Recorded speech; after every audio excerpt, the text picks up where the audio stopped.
अस्सलाम वालेकुम। सामईन कराम, हज़रत बीबी आमना फरमाती हैं, जब रसूल करीम सल्लल्लाहु अलैहि वसल्लम की विलादत हुई तो मेरे जिस्म से एक नूर निकला। मैंने खजूर जैसी लंबी ख़वातीन को अपने सामने देखा जिन्होंने मेरी देखभाल भी की। आप सल्लल्लाहु अलैहि वसल्लम अपने वालिदा माजिदा के बतन में पूरे 9 माह रहे। इस दौरान ना कभी उन्हें दर्द हुआ, ना ही हवा की शिकायत हुई, ना ही कभी पेट का दर्द हुआ, ना ही कोई ऐसी तकलीफ़ जो अमूमन हमला ख़वातीन को होती है। जबकि आप सल्लल्लाहु अलैहि वसल्लम अपने वालिदा माजिदा के बतन मुबारक में ही थे। आप सल्लल्लाहु अलैहि वसल्लम के वालिद अमजद ने इस दार फ़ानी को अलविदा किया। मलाइका पुकार उठे, आए हमारे मौला, हमारे परवरदिगार, हमारे ये नबी करीम यतीम हो गए हैं। अल्लाह ताला ने मलाइका से कहा, मैं ख़ुद आपका वली और मुहाफ़िज़ हूँ।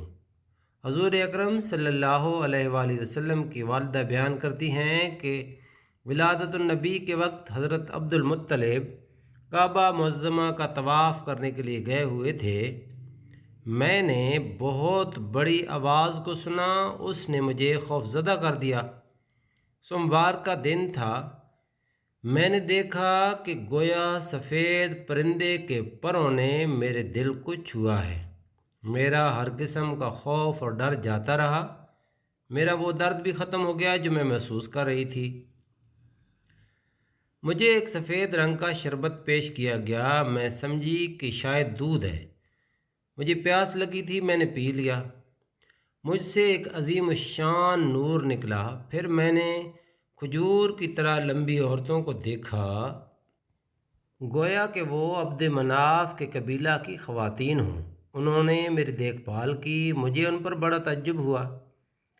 मैंने कहा, या अल्लाह, ये ख़वातीन कौन हैं और कहाँ से तशरीफ़ लाई हैं? उन्होंने अज़ ख़ुद जवाब दिया, मैं आसिया अलैहिस्सलाम यानी फ़िरौन की बीवी और मरियम अलैहिस्सलाम बिनते इमरान हूँ, और हमारे साथ हुरान जन्नत भी हैं। मेरा मामला बड़ी शिद्दत इख्तियार कर गया। मैं हर लम्हा वो आवाज़ सुन रही थी। वो पहले से ज़्यादा अजीम और हलनाक होती गई। मैंने रेशम का एक सफ़ेद सा इंतहाई लंबा टुकड़ा देखा। कोई कहने वाला कह रहा था, इसे लोगों की निगाहों से पोशीदा कर लो। आप फरमाती हैं कि बवक्त विलादत मैंने हवा में खड़े हुए आदमी को देखा। उनके हाथ में चांदी के लोटे थे। इंतहाई खौफज़दा होने की वजह से मैं पसीने में शराबूर थी। मेरे पसीने के हर कतरा से कस्तूरी की तरह महक आ रही थी। मैं ख्वाहिश कर रही थी कि काश अब्दुल मुत्तलिब घर में मौजूद होते, लेकिन वो घर में मौजूद न थे। मैंने परिंदों की एक जमात को देखा, न जाने वो कहाँ से आई थी। उसने मेरे कमरे को ढांप लिया। उन तमाम की चोंचें ज़मुरद की थीं, उनके पर याकूत के थे। उस वक्त अल्लाह ताला ने मेरी निगाह के सामने से पर्दा हटा दिया। मैंने उस वक्त ज़मीन के मशारिक और मगारिब को देख लिया। मैंने 3 झंडों को देखा, एक मशरिक़ में, एक मग़रिब में, और एक झंडा बैतुल्लाहिल हराम की छत पर लगाया गया। मेरा मामला शिद्दत अख्तियार कर गया। मुझे महसूस हुआ गोया मैं उन ख़वातीन के अज़ा के साथ टेक लगा कर बैठी हूँ। मेरे इर्द गिर्द बहुत सी औरतें जमा हो गईं, गोया वो मेरे ही घर की हों। मुझे कोई चीज़ दिखाई नहीं दे रही थी। इसी हालत में मोहम्मद मुस्तफ़ा सल्लल्लाहु अलैहि वसल्लम की विलादत हुई। जब आप सल्लल्लाहु अलैहि वसल्लम की विलादत हुई तो मैंने आपको देखा कि आप सजदा रेज़ हैं, अपनी उंगलियों को उठाए हुए हैं, जैसे कोई शख्स इंतहाई आजिज़ी और इनकसारी से अपने रब से दुआएं कर रहा हो। फिर मैंने देखा कि सफ़ेद रंग का बादल आसमान की तरफ से आया। उसने हज़रत मोहम्मद मुस्तफ़ा सल्लल्लाहु अलैहि वसल्लम को ढांप लिया। आप सल्लल्लाहु अलैहि वसल्लम मुझसे गायब हो गए। मैंने एक निदा करने वाले की निदा को सुना। वो कह रहा था कि मोहम्मद मुस्तफ़ा सल्लल्लाहु अलैहि वसल्लम को ज़मीन के मशरिक़ व मग़रिब में ले जाओ, उन्हें समंदरों की भी सैर कराओ, ताकि वो भी आपके इसम मुबारक आप सल्लल्लाहु अलैहि वसल्लम की शक्ल मुबारक से आशना हो जाएं। اور یہ بھی انہیں معلوم ہو جائے کہ سمندروں میں آپ کا نام مبارک ماہی ہے، یعنی تمام کا تمام شرک آپ صلی اللہ علیہ وسلم کی وجہ سے مٹ جائے گا۔ پھر تھوڑی دیر کے بعد وہ بادل چھٹ گیا۔ آپ صلی اللہ علیہ وسلم کو میں نے سفید صوف اون میں لپٹا ہوا دیکھا جو دودھ سے زیادہ صاف اور ریشم سے زیادہ نرم تھا۔ آپ صلی اللہ علیہ وسلم کے نیچے سبز رنگ کا ریشم تھا۔ حضور پاک صلی اللہ علیہ وسلم نے سفید رنگ کی 3 چابیوں کو پکڑا۔ منادی کرنے والے نے ندا کی، محمد عربی صلی اللہ علیہ وسلم نے نصرت، منافع اور نبوت کی چابیوں پر قبضہ کر لیا ہے۔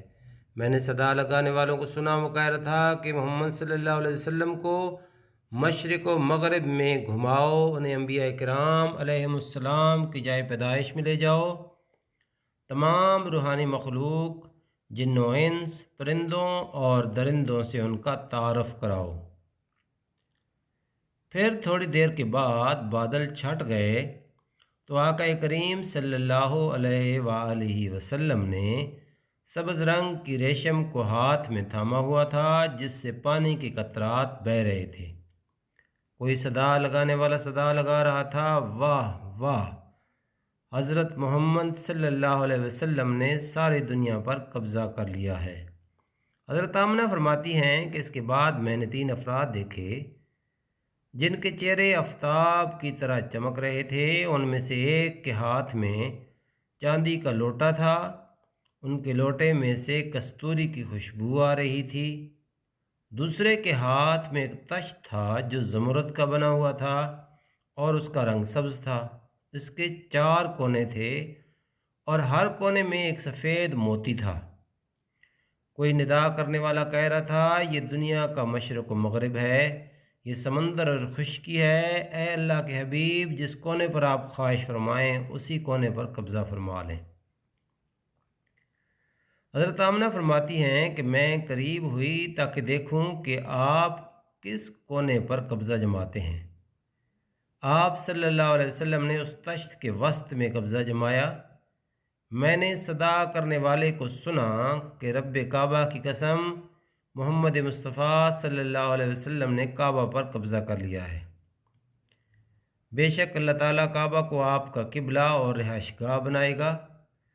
تیسرے شخص کے ہاتھ میں لپٹا ہوا کپڑا تھا، اس نے اس کو کھولا تو اس میں اتنی خوبصورت انگوٹھی نکالی جو لوگوں کی نگاہوں کو خیرہ کر دینے والی تھی۔ پھر تشت اٹھانے والے شخص نے میرے لخت جگر کو تشت میں بٹھا دیا۔ آپ صلی اللہ علیہ وسلم کو اس کے ساتھ 7 مرتبہ غسل کر دیا گیا۔ پھر اس انگوٹھی کے ساتھ آپ صلی اللہ علیہ وسلم کے کندھوں کے درمیان مہر لگائی۔ آپ صلی اللہ علیہ وسلم کو پھر ریشم میں لپیٹ دیا، پھر اس پر مشک اذفر جیسا خوشبودار دھاگا باندھ دیا۔